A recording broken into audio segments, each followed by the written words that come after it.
Returning now to one of our top stories, Prime Minister Mark Carney met with Chinese President Xi Jinping today. Carney says the relationship is at a turning point.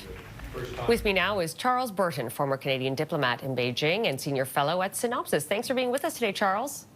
Good to speak with you. Can I ask, how genuine do you think this diplomacy is between these two leaders? Were it not for the trade war with the United States, would we be in this position having these conversations today? I think so. I mean, certainly the issue over the canola is huge.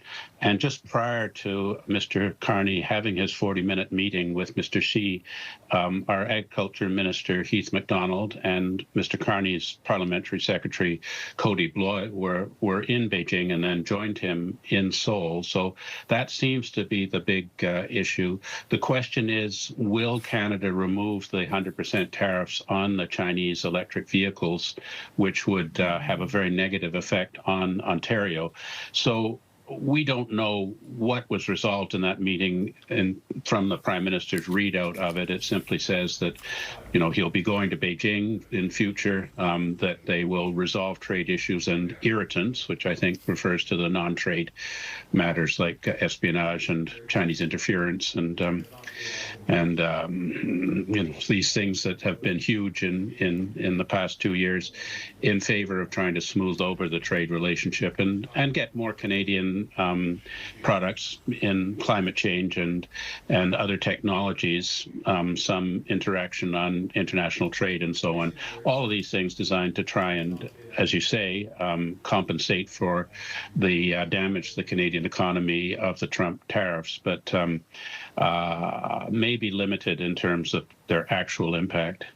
What everybody wants to know is what a timeline might look like. What do you think people can expect in terms of a potential removal of some of these tariffs, whether they're on EVs and then in turn seeing a removal of the canola, seafood and pork tariffs from China?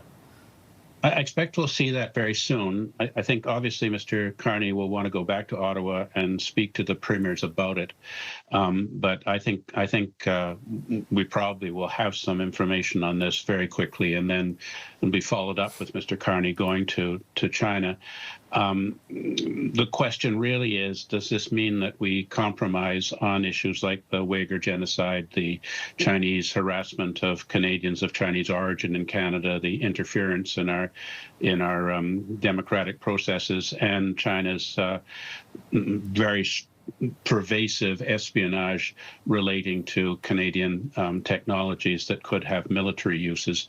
So these are all issues that are there. Will we continue to do freedom of navigation exercises in the South China Sea and the Taiwan Straits, or is it all part of the deal that to get some privileged access to the Chinese market for our agricultural commodities and grains and logs, that we will essentially adopt a Chinese perspective on international affairs? I mean, one thing that did come out of it was that Mr. Carney, at the end of his comments just before meeting with Mr. Xi that were broadcast on CPAC, says that we will work towards a more sustainable and inclusive international system.